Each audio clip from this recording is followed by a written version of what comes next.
Bom dia, família! Sejam bem-vindos de volta ao nosso devocional. Que bom ter você aqui comigo mais uma semana. Estamos explorando cada dia um princípio diferente da Bíblia. Já estamos na metade aí do livro de Provérbios, com muita coisa diferente acontecendo, principalmente no capítulo 15. Aqui a gente vai tocar em vários tópicos diferentes. Tem alguns capítulos que o tópico é mais ou menos o mesmo, né? Esse capítulo 15, bem variado, e hoje nós vamos falar sobre alguns termos bíblicos para o inferno e para a morte, e nós vamos ver o quanto a onisciência de Deus, né, e o poder de Deus está sobre todas as coisas. Nós vamos olhar o capítulo 11, perdão, capítulo 15, versículo 11, hoje. Eu quero ler para você e daí nós vamos dar uma descascada nesse texto e uma aplicada também as nossas vidas. Olha só o que diz o texto. O capítulo 15, versículo 11, diz o seguinte. Opa, está fora da tua visão ali, né? Agora apareceu. A sepultura e a destruição estão abertas diante do Senhor. Senhor aqui, tudo em letra maiúscula, é Jeová, tá? O nome próprio de Deus. Estão abertos diante de Deus. Quanto mais os corações dos homens. A sepultura e a destruição estão abertas diante do Senhor, quanto mais o coração dos homens. Sepultura, letra S maiúscula, destruição, letra D maiúscula, nós vamos falar sobre isso, né? Estão abertas diante do Senhor. Se elas estão abertas, quanto mais o coração dos homens, é o que a gente vai aprender juntos hoje. Então, esse texto, ele está fazendo mais uma vez uma comparação. O livro de Provérbios muitas vezes compara uma coisa com outra, né? Compara alguns extremos, o tolo e o sábio, o justo e o injusto, as luz e trevas, né? Aqui está falando sobre sepultura e destruição versus o coração do homem. E as palavras são traduzidas como sepultura e destruição aqui. São as palavras no hebraico Sheol, para sepultura, e Abaddon, para destruição. São termos usados para aquilo que se entende como lugar dos mortos que morrem separados de Deus, ok? Não é o céu, não é paraíso, né? Não é nada disso, é o lugar onde os mortos vão para serem destruídos, ok? Então está falando, cara, se esses lugares estão abertos diante do Senhor, se os lugares mais extremos, os lugares mais, vamos dizer assim, distantes de um Deus santo, né? Então, o lugar aonde os pecadores vão após a morte. Pensa numa coisa mais distante, né, cara? Pecado e morte. Deus é o Deus da santidade e da vida. São duas coisas totalmente extremas e opostas. Se esses lugares estão abertos diante do Senhor, quanto mais, diz o nosso texto, os corações dos homens. E aqui eu não vou entrar no detalhe, gente, desse lugar, Sheol e Abaddon, aonde que é isso, como que funciona, como comparado ao inferno e tal, porque é uma outra conversa bem complexa, inclusive, que demoraria bastante tempo. Vamos só entender aqui que esses eram os lugares onde o povo hebreu entendia que os mortos que morreram distantes de Deus iam. A gente chamaria hoje, para botar numa categoria bem geral, e que todo mundo pode entender, o inferno. Então a gente poderia dizer, o inferno está aberto diante do Senhor. Ou seja, ele consegue ver, ele sabe o que rola lá, não está escondido dele, não está invisível para Deus, quanto mais o meu e o seu coração. Se o inferno está aberto ao conhecimento de Deus, à visão de Deus, ao escrutínio de Deus, vamos dizer assim, quanto mais o meu e o seu coração. Então, ele está fazendo um contraste aqui para a gente entender. Basicamente, ele poderia ter dito assim: não tem nada que está escondido de Deus. Nem o que acontece no inferno está escondido de Deus. Deus é onisciente. Ele sabe todas as coisas. Sabe todas as coisas. Inclusive aquilo que acontece nas profundezas do inferno. Quanto mais nas profundezas do nosso coração, né? E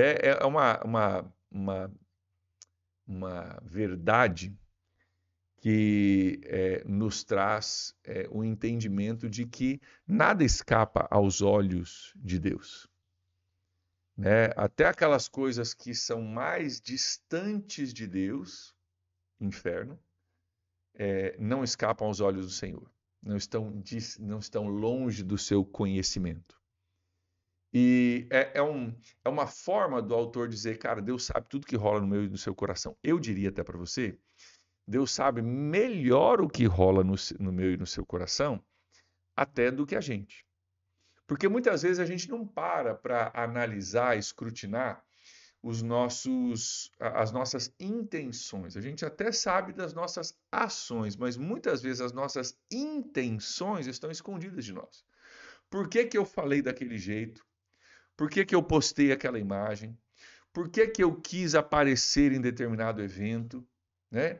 O que está rolando no meu coração por trás das ações, motivando as minhas ações? Muitas vezes nem nós temos consciência completa de lugares onde estão escondidos o nosso orgulho, estão escondidos a nossa soberba, estão escondidos a nossa inveja, né?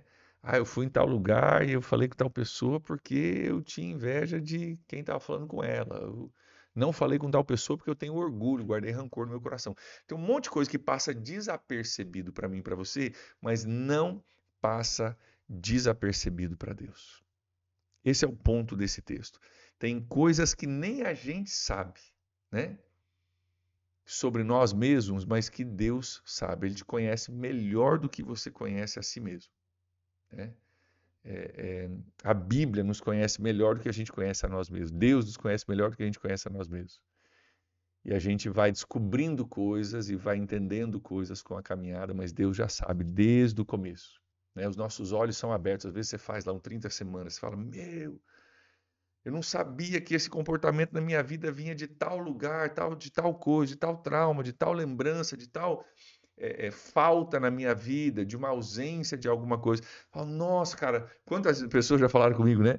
No 30 semanas. Pastor, tenho 50 anos e agora que eu fui descobrir que esse comportamento está ligado com aquela situação. Deus já sabia. Você descobriu com 50 anos. E que bom que você descobriu. Glória a Deus, né? Glória a Deus. Eu também estou sempre descobrindo coisas novas a meu respeito. Mas Deus já sabia. Tem nada que está escondido dos olhos de Deus. Deus já sabia, inclusive dos intuitos do meu e do seu coração. Isso deve gerar em nós, queridos, um temor do Senhor, um santo temor, né? É interessante a gente ler a história de Jó, né? Nos primeiros capítulos ali, não sei se é o primeiro ou o segundo capítulo, diz que Jó era um homem justo diante do Senhor e ele oferecia sacrifícios a Deus por possíveis pecados dos filhos dele que eles nem sabiam que tinham pecado. Jó tinha uma consciência que às vezes, cara, a gente erra, a gente peca sem nem perceber, porque a gente errou em pensamento, a gente pecou numa motivação, sabe? Tem alguma coisa escondida no nosso coração que nem a gente se deu conta. Jó, tão consciente disso ele era, que ele oferecia sacrifícios por coisas que talvez eles tinham pecado e não tinham percebido. Então a gente deve viver nesse santo temor do Senhor, entendendo, Deus, sonda meu coração, né? O salmista diz, né? Sonda meu coração, vê se há em mim algum caminho mau, né? Vê se tem alguma coisa aqui dentro de Deus. Dá uma olhada no meu coração, porque eu estou olhando, eu não estou vendo nada, mas o Senhor enxerga o que eu não enxergo. Deus, dá uma olhada no meu coração, vê se tem alguma coisa em mim que não está legal. Sonda o meu coração. Porque tem coisas ali que passam desapercebidos para nós, mas não desapercebidos para Deus.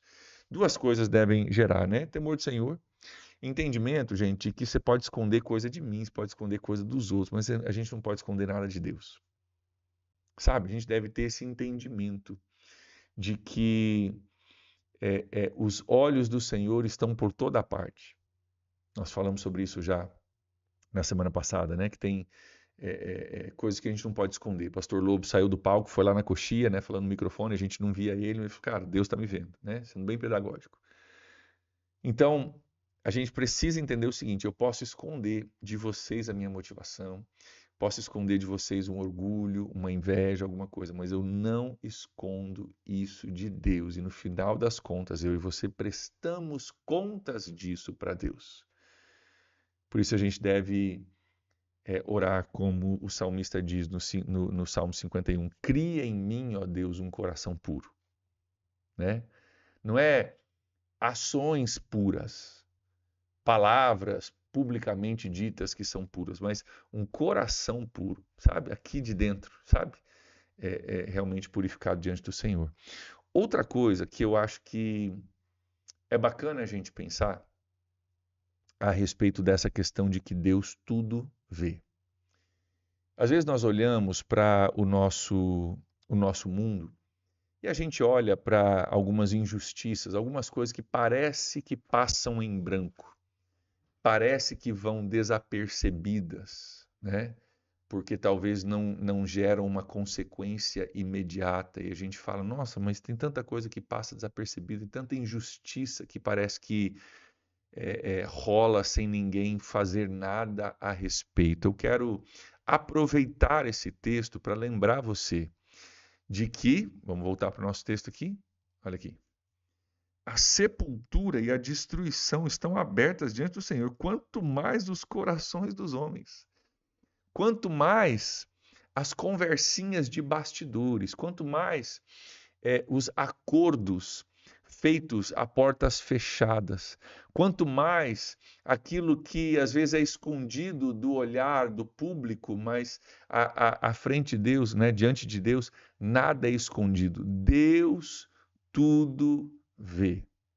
E Deus é o justo juiz, que move nas circunstâncias, não da forma que a gente move, não do jeito que a gente tem a tendência de fazer, mas nada escapa ao olhar de Deus, inclusive algumas injustiças e coisas nesse mundo que pessoas acham que fica impune e não fica. Deus é o justo juiz, todos prestarão contas para Deus, né? E mesmo que a justiça às vezes parece que não vê, até deveria ser assim, né? Você deve saber disso, que o símbolo da justiça é uma mulher, né? Com um peso, né? Uma balança na sua mão, geralmente, e com olhos vendados. Se você for olhar a famosa estátua do STF lá, do batom, né? É uma estátua de uma mulher, né? Com uma venda na frente dos seus olhos. Por quê? Porque a justiça deve ser imparcial, não deve olhar, não deve escolher, ela deve pesar e medir com imparcialidade, sem o olhar humano, né? Mas é interessante porque aqui a gente percebe o seguinte: Deus tudo vê, né? E Deus vai julgar até mesmo aquilo que fica escondido aos olhos dos homens, até mesmo aquilo que às vezes a justiça humana talvez não vê, né? Aquilo que fica escondido aos olhos humanos.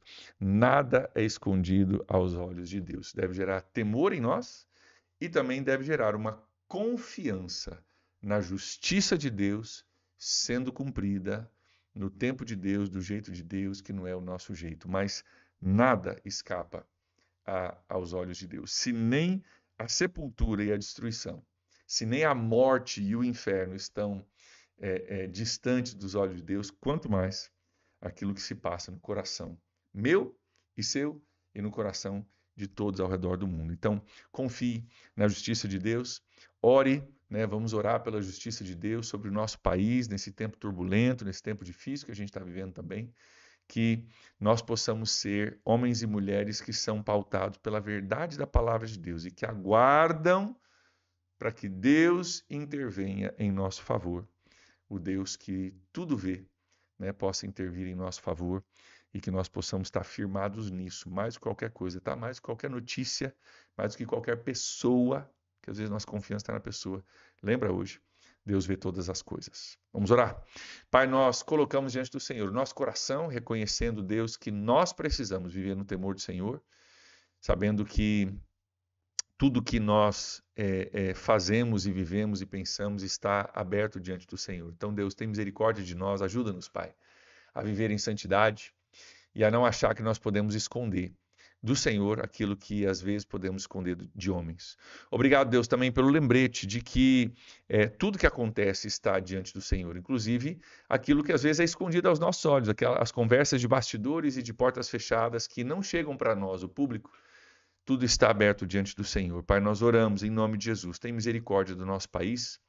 Tem misericórdia, ó Deus, daquilo que tem acontecido em nosso país nesses últimos dias, Pai, nesses últimos tempos. Ó Deus, nós rogamos ao Senhor para que o Senhor, o justo juiz, que vê e que comanda todas as coisas, ó Deus, tenha misericórdia, Pai, do nosso país. E nos ajude, Deus, como povo de Deus, a estarmos posicionados com a nossa confiança não em um sistema político e nem em um governante ou outro governante, mas que a nossa confiança esteja no Senhor, que nós possamos recorrer ao Senhor acima de todas as coisas. Entregamos assim nosso dia, nossa semana em tuas mãos e oramos em nome de Jesus. Amém. Amém, gente. Um abraço para vocês aí, um ótimo dia, ótimo começo de semana. Nos vemos amanhã. Tchau, tchau.